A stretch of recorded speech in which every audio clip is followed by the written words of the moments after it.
bonsoir chers téléspectateurs et bienvenue dans votre émission hebdomadaire Zoom sur. Alors nous parlons ce soir de l'adresse à la nation à la veille du 62e anniversaire de l'indépendance nationale du président de la République, Mohamed Cheikh El Ghazouani, qui a annoncé une augmentation des salaires, des allocations familiales, une revalorisation plutôt du salaire minimum et le versement d'une prime d'encouragement aux enseignants et personnels d'encadrement du fondamental et du secondaire, entre autres mesures. Avant l'annonce de ces mesures qui prendront effet à partir du 1er janvier 2023, le président de la République a dressé un bilan des réalisations des 3 dernières années. Pour en parler ce soir, nous avons avec nous en direct de Kahidi plutôt, monsieur Issaga Diagana, qui est le conseiller du Premier ministre chargé de l'habitat et de l'urbanisme et des bâtiments. Nous avons également avec nous ce soir monsieur Othman Sidi Mohamed, qui est chargé de mission au ministère de la fonction publique et du travail. Également à ma gauche, monsieur Fall Khayar, qui est directeur général du budget au ministère des Finances. Bonsoir messieurs et merci de vous joindre à nous. Alors avant d'entamer un petit peu la discussion, nous allons revenir sur un élément de Bokar Baylaba sur cette adresse. À la nation, à la veille du 62e anniversaire de l'indépendance nationale, le président de la République, M. Mohamed Cheikh El Ghazouani, a indiqué qu'il n'échappe à personne le contexte dans lequel le monde vit aujourd'hui en termes de conditions exceptionnelles marquées par les conséquences néfastes du changement climatique, des effets destructeurs de la violence et de l'extrémisme, des conséquences catastrophiques de la pandémie de la Covid-19 et des répercussions de la crise ukrainienne sur les chaînes d'approvisionnement, ainsi que la crise alimentaire aiguë et la hausse vertigineuse des prix de l'énergie et des produits alimentaires, précisant qu'en dépit de cette situation, notre pays est parvenu à réaliser un taux de croissance de 5,3% en 2022. Par la volonté d'Allah et grâce à la poursuite de notre politique monétaire qui renforce le dynamisme de notre économie, la gestion rationnelle du taux de change et des réserves et notre traitement efficace du service de la dette dont le niveau, qui était auparavant très élevé, rendait notre économie exsangue et paralysait quasiment notre capacité d'accès aux financements étrangers. L'atteinte de ces résultats, a ajouté le président de la République, procède du lancement, aussitôt que la crise de Covid-19 a connu un recul, d'un programme de relance économique pour corriger les dysfonctionnements structurels consécutifs à cette crise et leurs effets sur notre système économique, promouvoir les secteurs productifs, réaliser le plus possible en matière d'autosuffisance alimentaire, améliorer les infrastructures et assurer l'accès universel aux services de base dans les domaines de l'électricité, de l'eau et de la santé. Pour développer nos secteurs productifs et parvenir à l'autosuffisance alimentaire, les actions suivantes ont été réalisées. L'aménagement de 100 hectares de petits périmètres maraîchers afin d'autonomiser 2749 femmes au Traza, au Brakna et au Gorgol. L'aménagement du périmètre irrigué Chicha sur une superficie de 374 hectares au profit de 750 familles indigentes. La réhabilitation du périmètre d'Ampourier sur une superficie de 3050 hectares au profit de 120 coopératives villageoises et 185 diplômés. L'aménagement de 3500 hectares de périmètre irrigué dans la plaine d'Erkiz. Il devrait être livré pendant la première moitié de l'année prochaine. Le barrage de Wadan a permis de stocker des dizaines de millions de mètres cubes d'eau de pluie et partant a garanti la réalimentation du niveau des eaux souterraines dans les zones qui faisaient face à un déficit structurel en eau.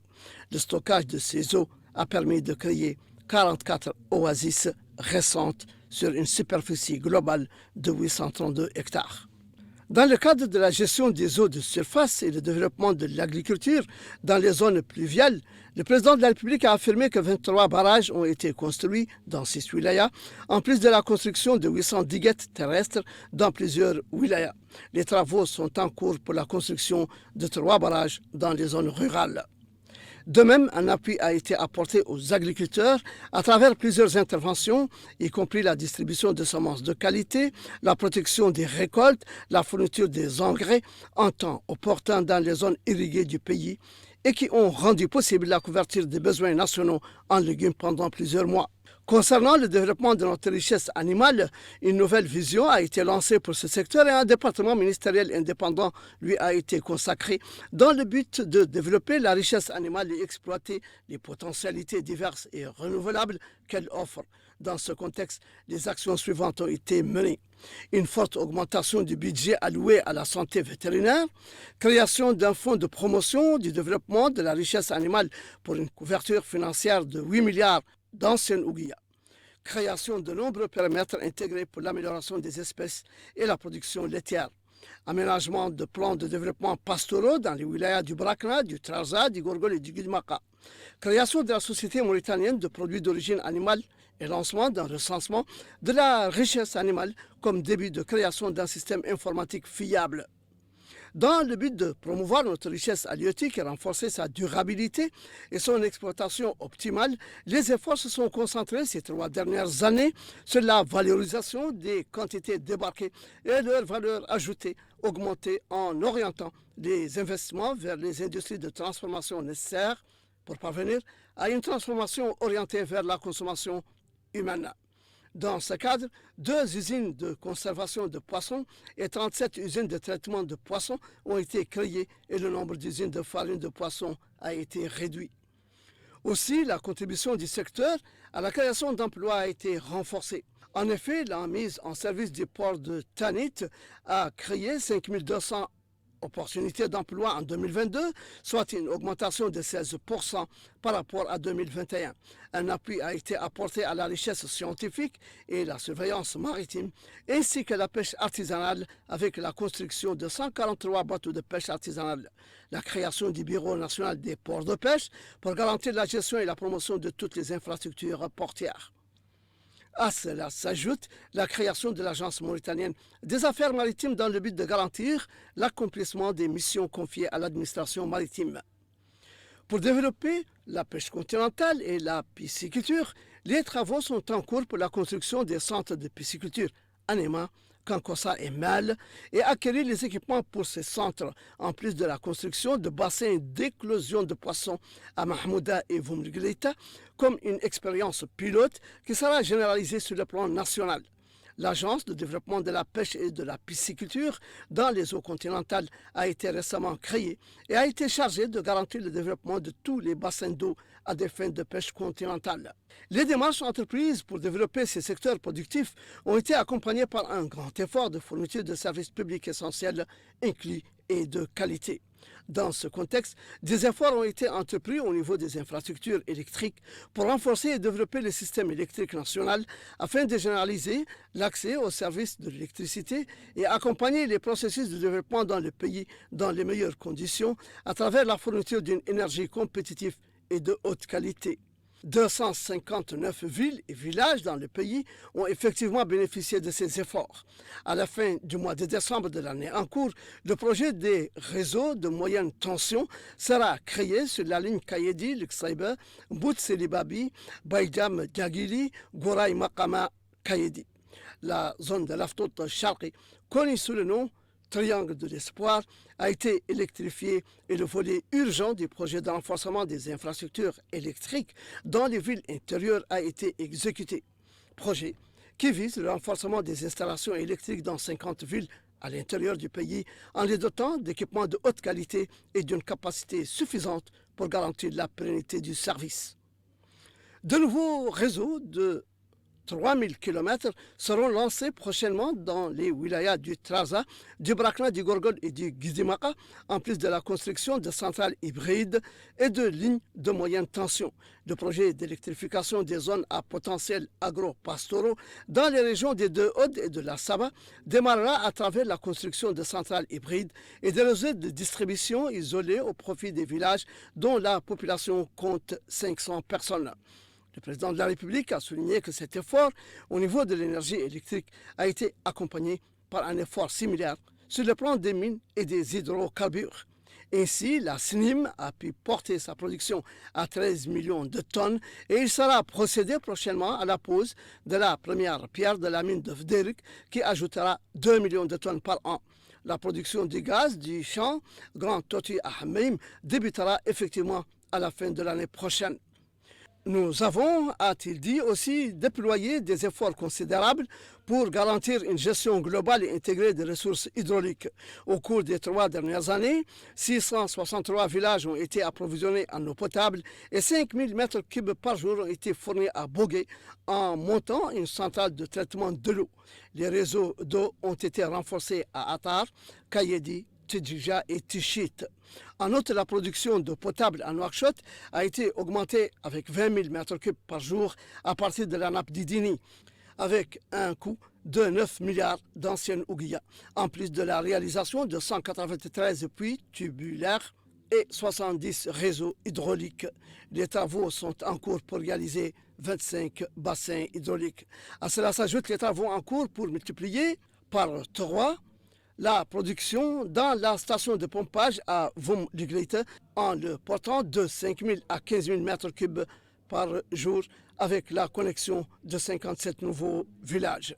Les travaux sont en cours aussi dans le cadre d'un projet structurel pour renforcer les installations d'approvisionnement de la ville de Nouadhibou en eau potable à partir de Boule-Noire, le projet d'approvisionnement de la ville de Kifa en eau à partir du fleuve, le projet de réhabilitation des installations de l'Aftot Sahli qui permettra de produire une quantité de 35 000 mètres cubes et le projet d'augmentation de 200 000 mètres cubes par jour de l'approvisionnement de Nouakchott à partir du champ de captage d'Idini pour un coût global de 3 milliards d'anciennes ouguiya.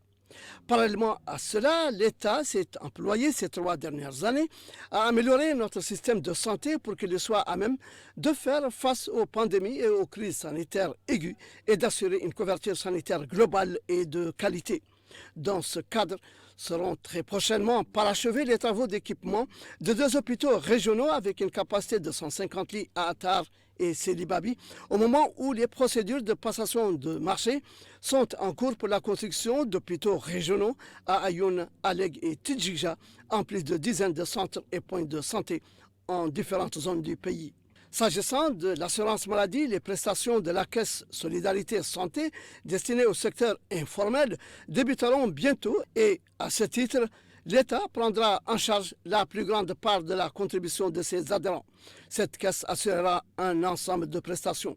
Le niveau de couverture sanitaire a atteint 15 professionnels de santé pour 1000 habitants et au cours des dernières années, le nombre de médecins généralistes et spécialistes du secteur public de la santé a augmenté de 50% et il sera procédé au cours de l'année prochaine au recrutement direct de 420 autres professionnels de santé et à une augmentation de 100% des indemnités du secteur sur l'exercice budgétaire 2023.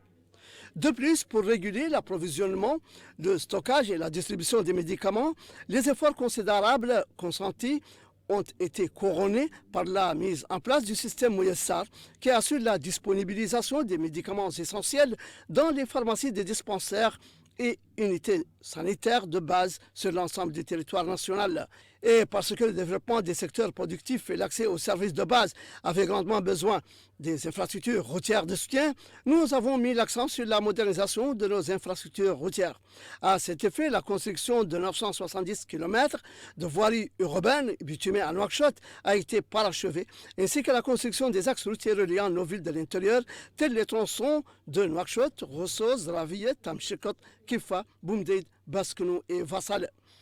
Il sera également procédé demain à la pose de la première pierre de la route Tidjikja, Kifa, Sélibabi, Kabou, longue de 342 km. De même, le démarrage des travaux de construction et de réhabilitation de 855 km débuteront avant la fin de cette année au niveau de la route Hachemim-Bekit-Lahwash et la route Nabaqiya et la reconstruction des tronçons Aleg-Mokta al-Hajar, Djok, Kifa, Tintan, Ayoun, Winat-Izbilt, Mbedra, Nema, Bogué, Kayedi et certaines voiries urbaines dans des villes de l'intérieur.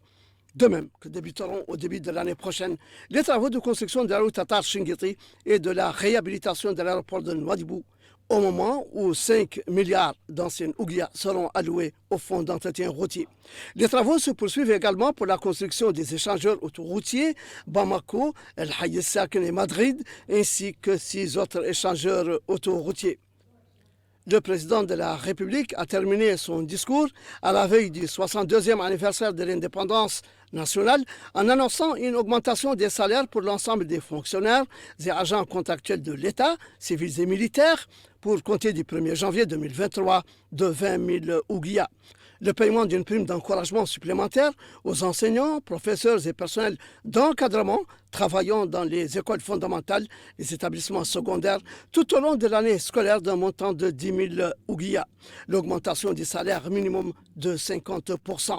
L'augmentation des allocations familiales de la Caisse nationale de sécurité sociale de 66%. Merci beaucoup à Mohamed Khattat pour ce récit. Alors, messieurs, parlons ce soir de la portée, au vu du bilan fait par le président de la République, la portée politique, économique et, disons, sociale du discours. Nous allons commencer par vous, monsieur Othman.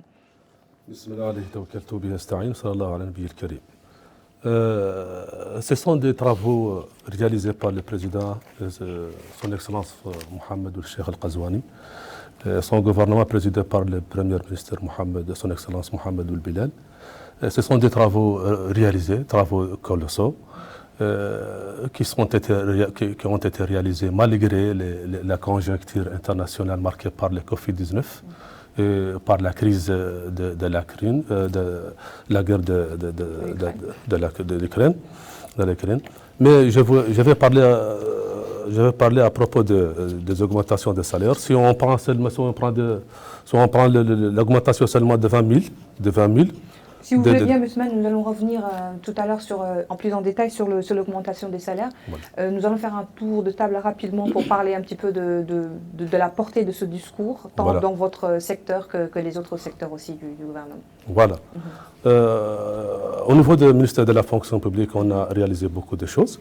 Concernant les réformes, il y a des réformes qui sont menées actuellement par son Excellence Madame la ministre Zainab Moutahmedna.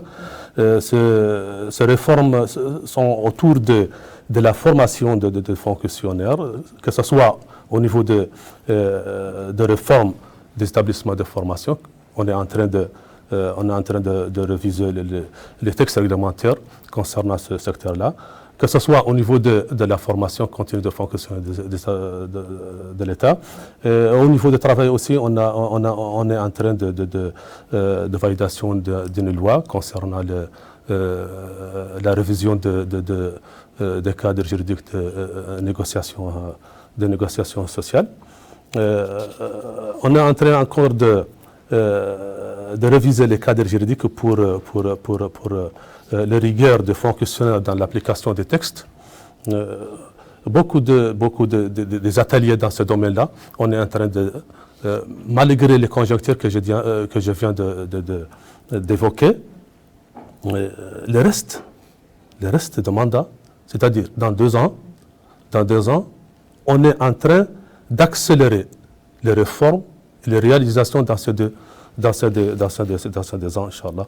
Enfin, Inch'Allah, renforcer nos réalisations, Inch'Allah. Monsieur Fall, dites-nous rapidement pour revenir un peu sur le discours du président que nous avons suivi tout à l'heure, l'infographie, un petit peu surtout dans votre secteur, les finances. Donc, quel impact aujourd'hui ce discours peut avoir?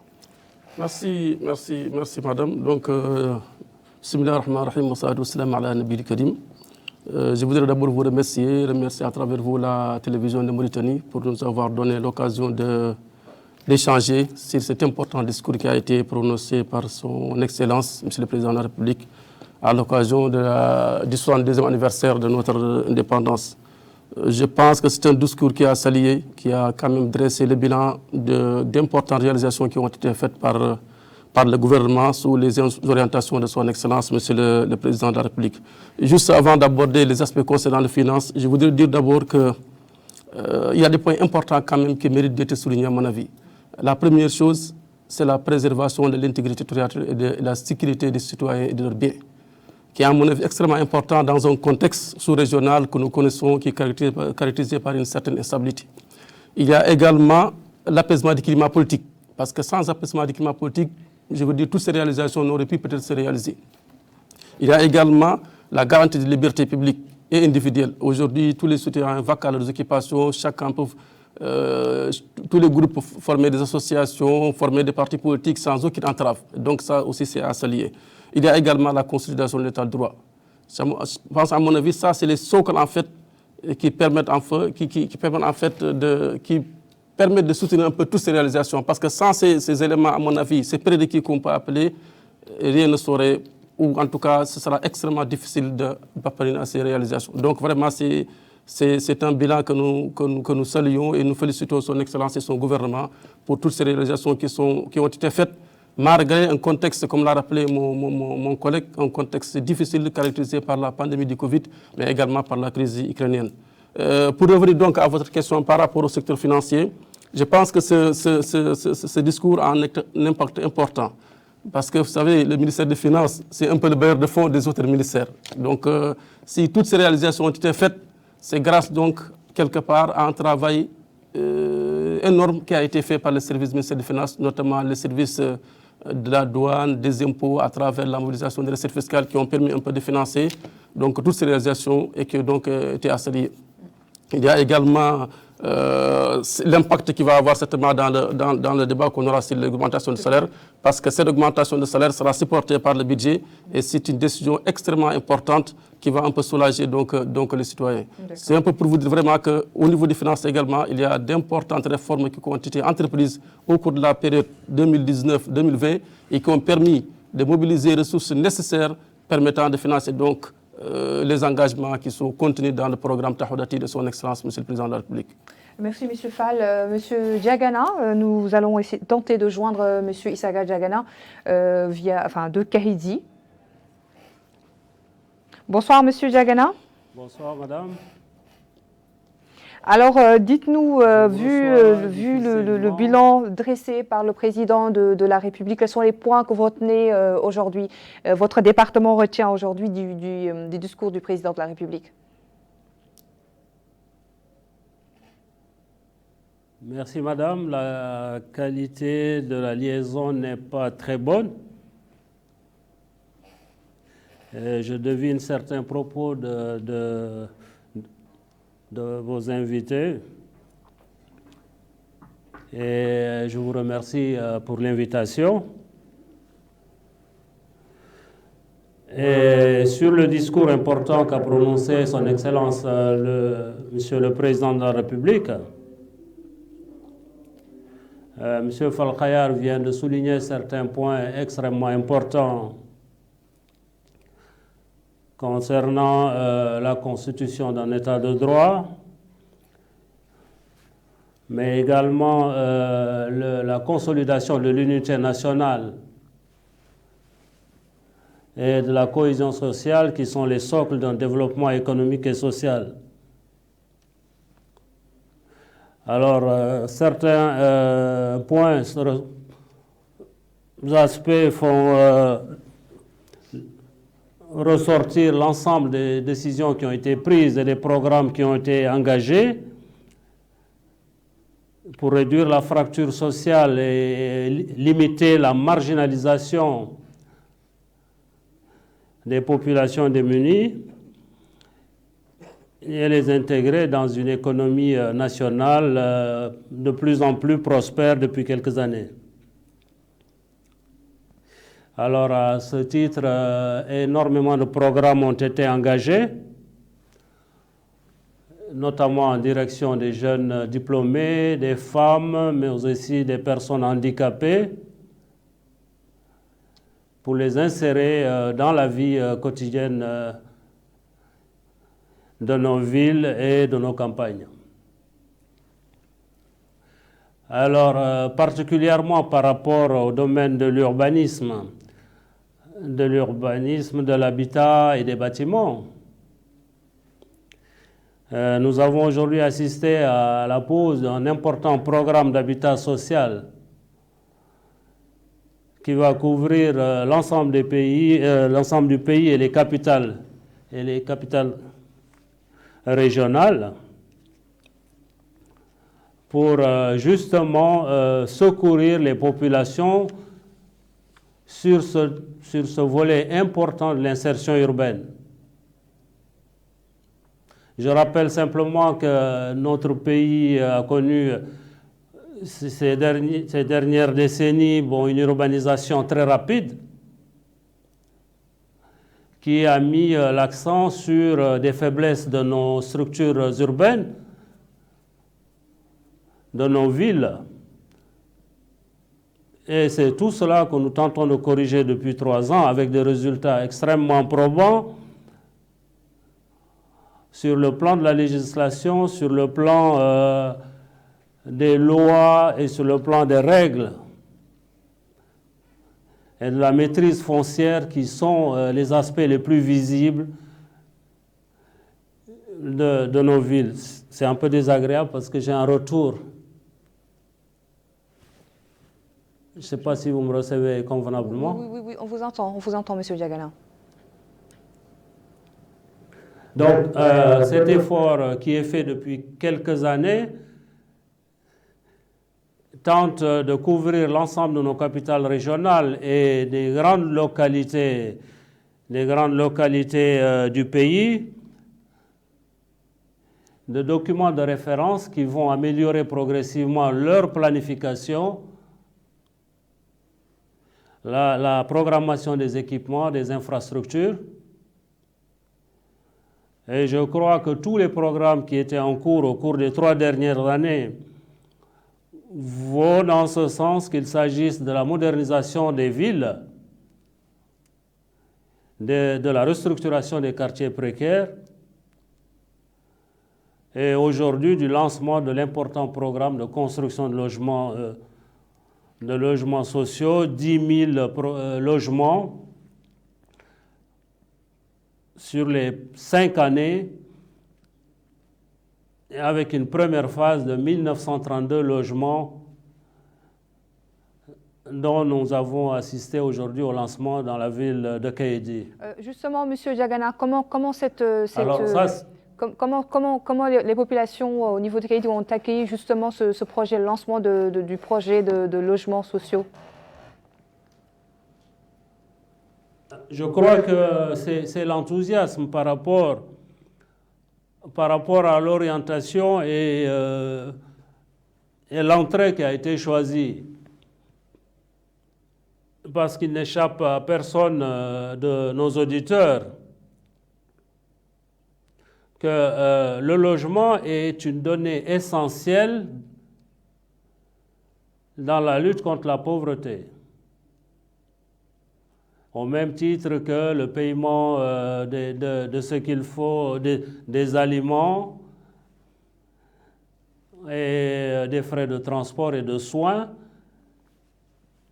c'est un facteur important qui rentre dans l'insertion urbaine des populations. Alors, c'est un vaste programme qui va couvrir l'ensemble du pays, avec des effets secondaires, comme on dit. Comme on dit, quand le bâtiment va, tout va. C'est-à-dire que des emplois induits, des emplois directs, des emplois indirects qui vont créer une dynamique dans l'ensemble de nos capitales régionales et booster un peu cette économie des villes que nous souhaitons productive dans le contexte d'un développement urbain rapide. La concentration dans les villes n'est pas une mauvaise chose. Il faut l'encadrer et c'est ce qui explique qu'aujourd'hui différentes actions sont entreprises pour organiser nos villes, pour maîtriser le foncier, renforcer leur niveau d'équipement et de services et permettre aux populations qui vivent dans les villes et dans les localités de s'épanouir comme toutes les grandes villes du monde. Monsieur Diagana, quand est-ce que les populations peuvent espérer justement que ces logements soient déjà habitables, soient prêts, soient livrés clé à main? Pardon, je n'ai pas saisi votre question. Pour les logements, les projets ont été lancés aujourd'hui, donc quelles sont les dates pour les livraisons? Écoutez, pour la ville de Kaïdi, 2 entreprises sont à pied d'œuvre pour un programme de 276 logements répartis entre ce qu'on appelle des L2, des L3, c'est-à-dire 2 pièces et 3 pièces, pour des délais qui vont de 7 mois à 14 mois. À 14 mois, c'est-à-dire qu'à la fin de l'année 2023, je pense qu'on aura un gros paquet de logements qui seront déjà livrés. Inch'Allah, merci Monsieur Diagana. Nous reviendrons tout à l'heure sur le reste du programme du bâtiment, de l'habitat. Alors, Monsieur Othman, dites-nous, il y a un sujet qui intéresse beaucoup aujourd'hui les Mauritaniens, c'est le travail et aussi l'augmentation des salaires. Ouais. Est-ce que vous pouvez nous en parler, surtout du côté de la fonction, de la fonction publique? Oui. Avant de parler à propos du travail et de l'augmentation des salaires, je voulais évoquer encore dans les programmes de réalisation du programme d'Ahoudat de son Excellence, Monsieur le Président, l'installation de l'école républicaine qui va jouer un élément unificateur des générations de Mauritanie. Une autre action qui est très importante, c'est les transferts qui ont été faits au temps de Covid-19. Il y avait beaucoup de familles qui ont été supportées par le gouvernement mauritanien et qui ont reçu beaucoup de transferts d'argent et de biens pour supporter les arrêts de 2 mois sans aide. Troisième action, c'est la prise en charge de 100 000 familles mauritaniennes par l'assurance maladie. C'est une question très importante, sociale, qui touche les exilés dans le pays. En revenant sur votre question, madame, le travail, c'est un problème qui se pose aujourd'hui pour tout le monde. En Mauritanie, comme un pays en voie de développement, se confronte de façon permanente avec le chômage malheureusement avec le chômage des jeunes. Mais dans ce domaine, il y a beaucoup de projets dans le ministère de l'Emploi, les projets de création d'emplois pour les jeunes, que ce soit les jeunes diplômés ou les jeunes formés dans les écoles de formation professionnelle. En ce qui concerne notre département, c'est une vision de régularité et le respect de l'application des normes de travail dans le secteur privé. Concernant l'augmentation des salaires, si on compte seulement les agents publics, l'augmentation de 20 000 seulement sur les salaires des agents publics, les agents publics sont composés de fonctionnaires et des gens contractés d'État. L'effectif de fonctionnaires d'État sont environ 37 000. Et les contractuels des agents publics aussi sont environ 9 000. La totalité des agents publics, environ 46 000. 46 000 agents publics sont bénéficiés de cette augmentation nette de 20 000. Si on compte cette augmentation, c'est environ 12 milliards qui vont être pris en charge sur le budget de l'État à partir de c'est une augmentation très, très importante. Derrière cette augmentation, il y a certaines mesures, certainement, qui ont été respectées pour préserver la compétitivité des entreprises. Parce que il y a l'augmentation des salaires interprofessionnels garantis, SMIC, salaire minimum interprofessionnel garanti de 50%. Cette augmentation va toucher les salariés dans le secteur privé. Cette augmentation de salaire... L'augmentation du SMIC? De SMIC va toucher le secteur privé. Certainement, secteur privé.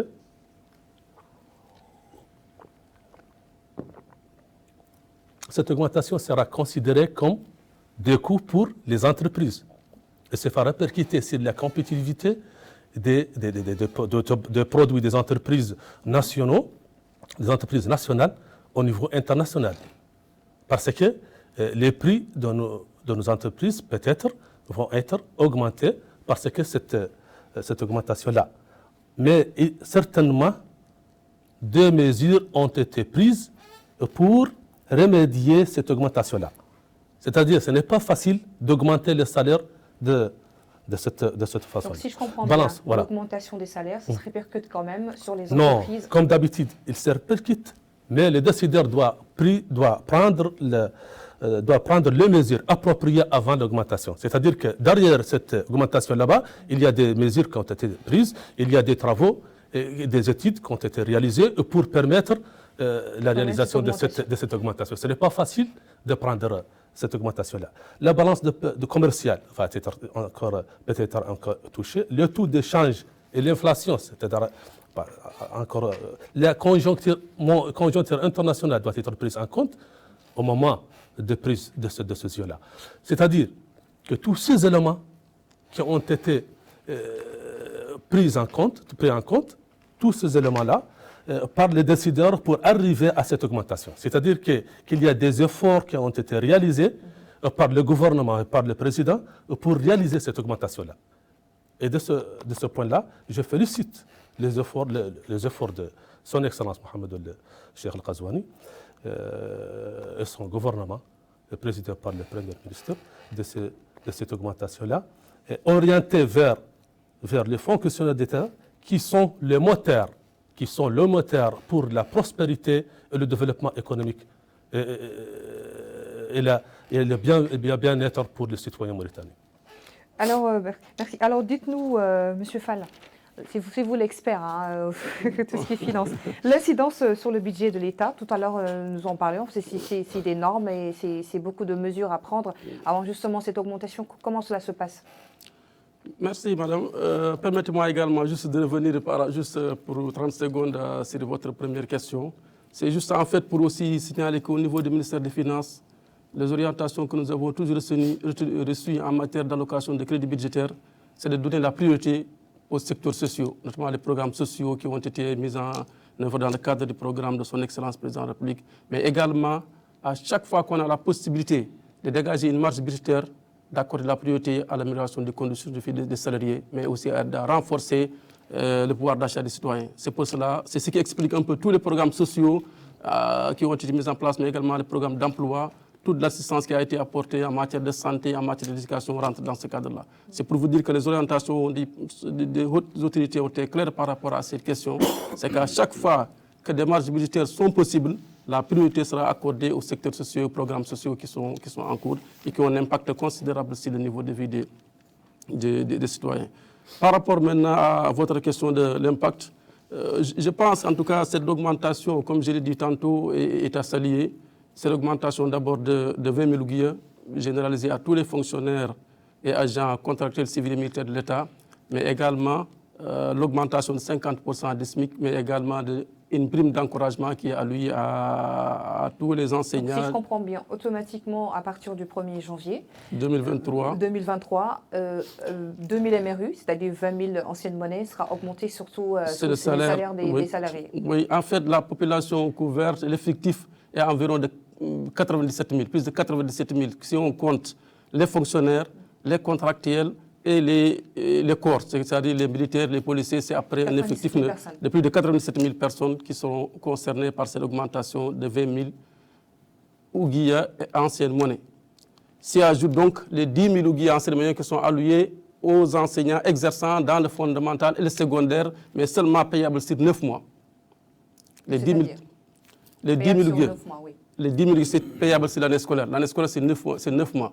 Donc, les 20 000 ouguiya sont accordés à tous les fonctionnaires et agents contractuels civils et militaires de l'État sur 12 mois par mois. En plus de cela, s'ajoute pour les enseignants exerçant dans le fondamental et secondaire une prime d'encouragement de 10 000 ouguiya payable seulement sur 9 mois. 9 mois. Voilà, je pense que c'est clair. La durée de l'année scolaire. L'année scolaire, exactement. Maintenant, à mon avis, cette importante décision du chef de l'État se caractérise par 4 faits marquants. D'abord, elle intervient à l'occasion de la commémoration du 72e anniversaire de l'indépendance, qui est un symbole pour tous les Mauritaniens.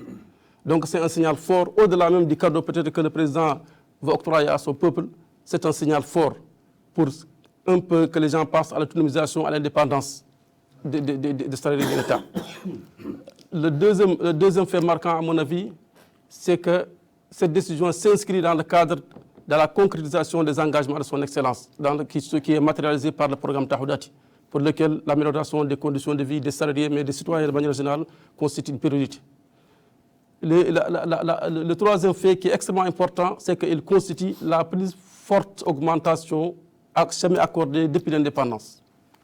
Depuis l'indépendance, c'est la plus forte augmentation qu'on a accordée aux salariés de la fonction publique et des agents de l'État.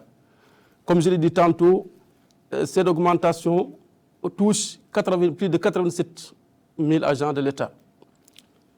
L'augmentation de 20 000 représente 20%, plus de 20% d'augmentation sur le salaire net pour 40% des effectifs concernés. C'est-à-dire sur les 97 000, il y a 40% qui verront leur salaire net augmenter de plus de 20%.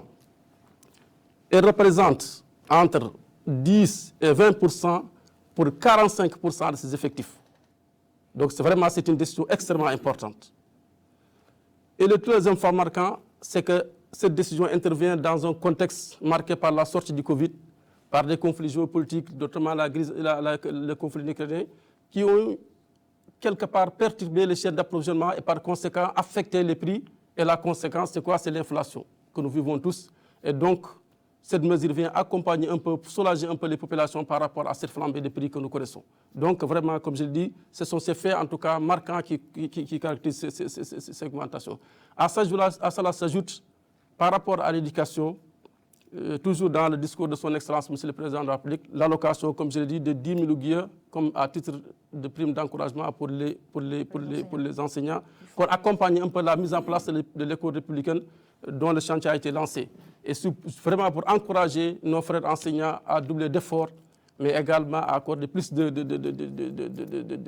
qualité dans l'enseignement qu'ils disposent à nos enfants.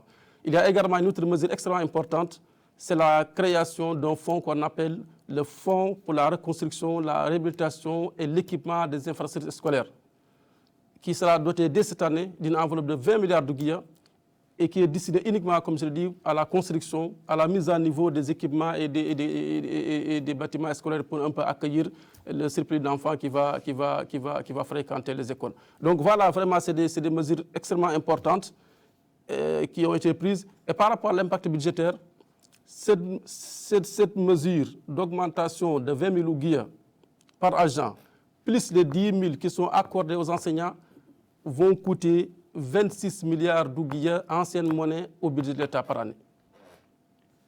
26 milliards d'ouguiya, c'est-à-dire les 20 000 ouguiya pour les 97 000 fonctionnaires et agents civils et militaires, plus les 10 000 ouguiya qui sont accordés aux enseignants exerçant dans le fondamental secondaire pour 9 mois, vont coûter 26 milliards d'ouguiya par année au budget de l'État. Et donc, comme je l'ai dit, c'est la plus forte augmentation accordée depuis l'indépendance du pays. Et les 20 millions alloués aux infrastructures scolaires? Non, ça c'est autre chose. En fait, c'est de l'investissement, ce n'est pas du fonctionnement. C'est de l'investissement. C'est 20 milliards d'ouguiya qui seront prélevés sur le budget de l'État pour financer des constructions, des réhabilitations, des équipements scolaires pour le fondamental et le secondaire. En plus, ça n'a rien à voir avec les 20 000 ouguiya. C'est une enveloppe, c'est la création d'un fonds. C'est un fonds qu'on appelle Fonds pour la reconstruction, la réhabilitation et les équipements des infrastructures scolaires pour le fondamental et secondaire, qui sera créé. Et ce fonds sera doté dès 2022 d'un montant de 20 milliards d'ouguiya pour donc accompagner la réforme du système éducatif qui est soutenue par la loi d'orientation au système éducatif et donc qui, pour la mise en place, en tout cas le lancement de l'école républicaine que son Excellence, le président de la République va mettre en place, qui a déjà, le chantier est déjà lancé.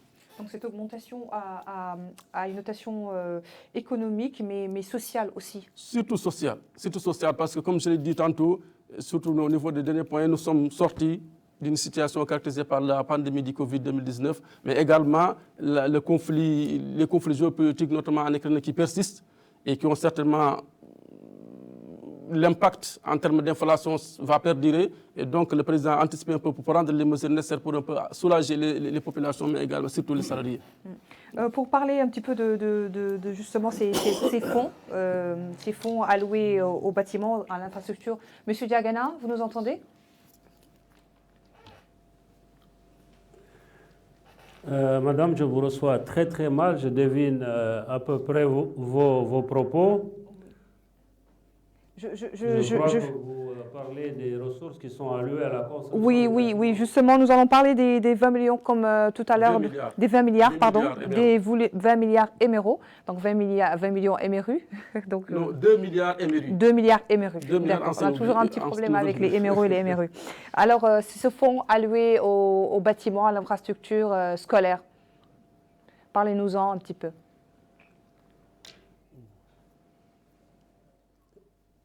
Alors, si j'ai bien compris, on parle des fonds qui ont été alloués à la construction des infrastructures scolaires.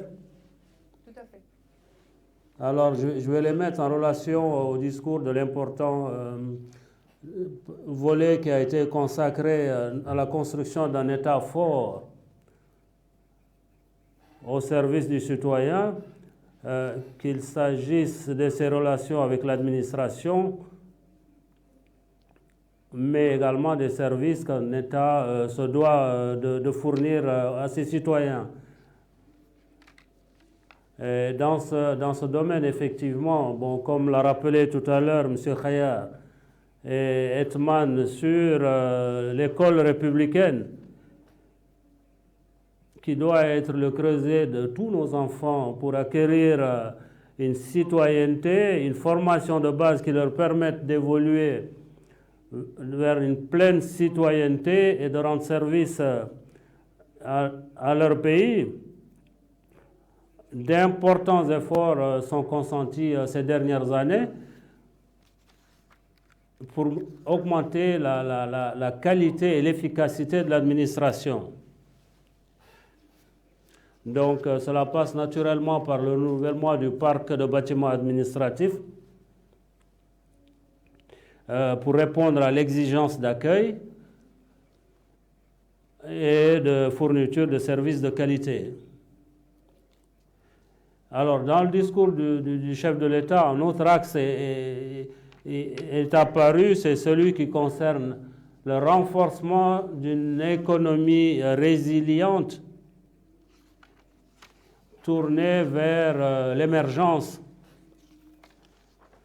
Et il s'agit de prendre en charge la pauvreté qui est désormais urbaine. Je rappelle simplement qu'au début des années 2000, l'ensemble des politiques publiques, naturellement à l'échelle planétaire, ont mis l'accent sur la lutte contre la pauvreté. Aujourd'hui, sur le développement durable, qui prend en compte toutes les dimensions de la pauvreté, à travers l'accès aux infrastructures solaires, sanitaires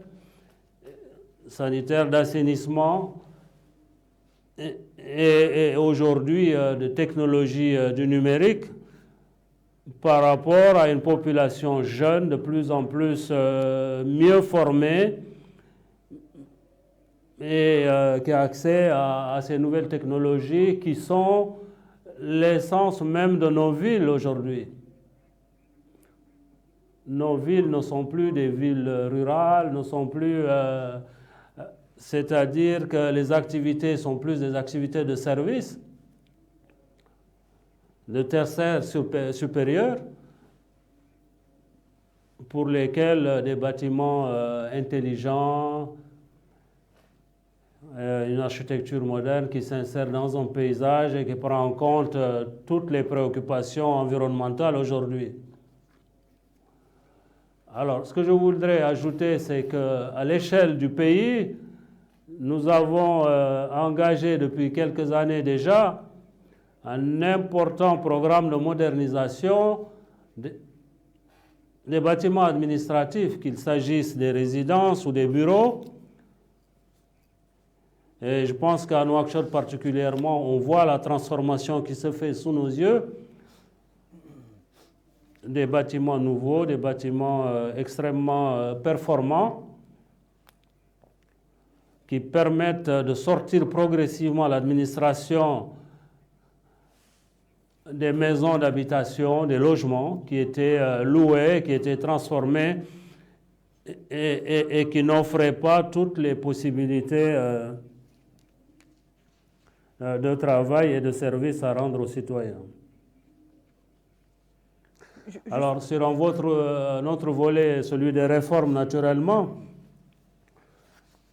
depuis 2018, nous sommes engagés dans la production de documents de référence. Et récemment, nous avons 15 plans de lotissement de grandes villes et de grandes localités qui ont été réalisés, qui ont été approuvés pour leur donner la force de loi et aux décideurs, aux gestionnaires de ces agglomérations de pouvoir s'appuyer sur une programmation pluriannuelle sur les ressources de l'État, mais également sur leurs propres ressources, ou également avec le concours de nos différents bailleurs. Voilà, donc l'État y consacre énormément de ressources, que ce soit la construction des salles de classe, les hôpitaux. Actuellement, nous avons en chantier 2 grands hôpitaux, ceux d'Atar et celui de Sélébabi. Et puis, à côté, nous avons également des expérimentations en matière d'utilisation de matériaux locaux, dont les performances sont reconnues aujourd'hui à travers le monde. Et on voit le visage de nos villes changer avec l'utilisation de la pierre, qui ont des propriétés autres que celles que nous connaissons avec le béton, mais aussi qui ont un autre cachet qui est beaucoup plus culturel et beaucoup plus adapté à certaines caractéristiques de notre climat et de nos modes de vie. Merci beaucoup, M. Diagana. Dites-moi, M. Othman, pour revenir un peu sur les réformes de la fonction publique et du travail, reparlez-nous un petit peu de justement ces réformes, vous en parliez tout à l'heure, pour compléter. Oui, les réformes qui se trouvent actuellement, qui sont en cours actuellement au niveau du ministère de la fonction publique, s'insèrent dans le programme de Tahoudati, le programme de Son Excellence, Monsieur le Président. Bon, il y a certaines réformes qui ont le caractère interministériel, c'est-à-dire les réformes des écoles de formation de fonctionnaires doit impliquer plusieurs secteurs, c'est-à-dire qu'il y a des écoles de formation pour la santé qui forment les corps paramédicaux, et il y a les écoles de formation des enseignants et des professeurs, c'est-à-dire qu'il y a plusieurs départements ministériels qui doivent être impliqués dans la réalisation de cette réforme-là. C'est un exemple seulement. Par exemple, la digitalisation de l'administration publique, c'est une question encore multisectorielle qui implique plusieurs ministères dans la réalisation de cette action-là. Il y a des réformes qui sont très importantes, mais sa caractère de multisectoriel qui nécessite certaines coordinations et certaines implications de plusieurs ministères qui un peu retardent la réalisation. Mais suivant les dernières orientations de notre ministre, son Excellence Zeynep Boumtahmedna. Nous devons réaliser ces actions. Améliorer le travail interministériel. Réaliser ces travaux au maximum dans 2 ans, Inch'Allah. Alors dites-nous, rapidement, le temps nous rattrape. Monsieur Fall, dites-nous justement aujourd'hui l'impact de cette augmentation de salaire et toutes ces réformes sur le pouvoir d'achat. Déjà, nous avons, je ne sais pas si je peux dire, sortie de la crise Covid-19 et aussi la crise ukrainienne. Oui. Voilà. Donc l'importance et aussi l'impact sur le pouvoir d'achat mauritanien, des citoyens. L'impact de ces augmentations-là. Non, il est évident qu'en tout cas, il est attendu qu'il y ait un impact positif sur les conditions de vie et les pouvoirs d'achat des citoyens. Maintenant, il faudra aussi pas se voiler la face. Il y a des paramètres que nous ne maîtrisons pas. Là, avec, comme je l'ai dit tantôt, ce conflit en Ukraine qui a un peu perturbé les chaînes d'approvisionnement des produits alimentaires, notamment les produits de première nécessité, et qui va certainement renchérir donc les coûts d'importation, les coûts de production de ces produits, notamment pour le acheminement vers des pays comme les nôtres. Et donc forcément, ça va avoir un impact sur l'inflation et par conséquent, certainement, les populations vont en souffrir.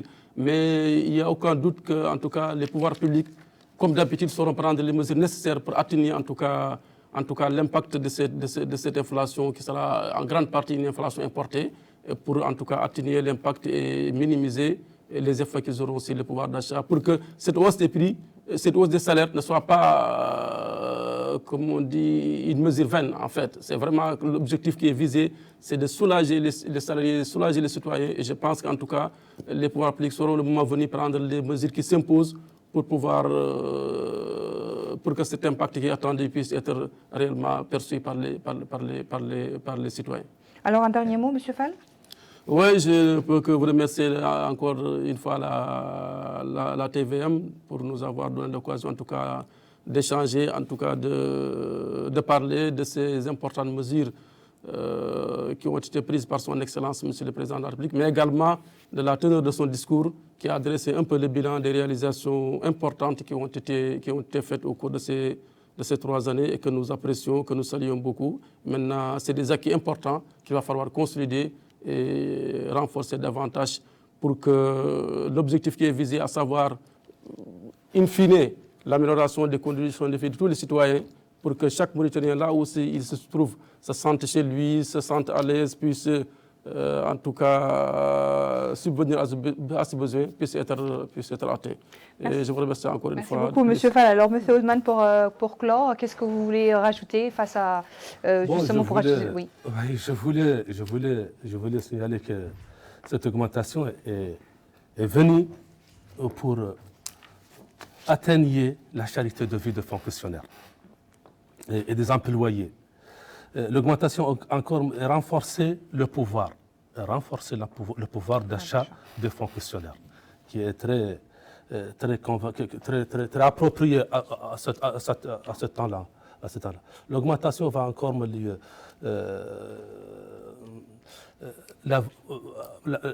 Cette augmentation de salaire montre bien l'importance d'intervention de notre président. C'est la deuxième fois qu'il montre bien son bonne intention envers les citoyens et qu'il mette bien la prospérité, le bien-être de ce peuple devant lui.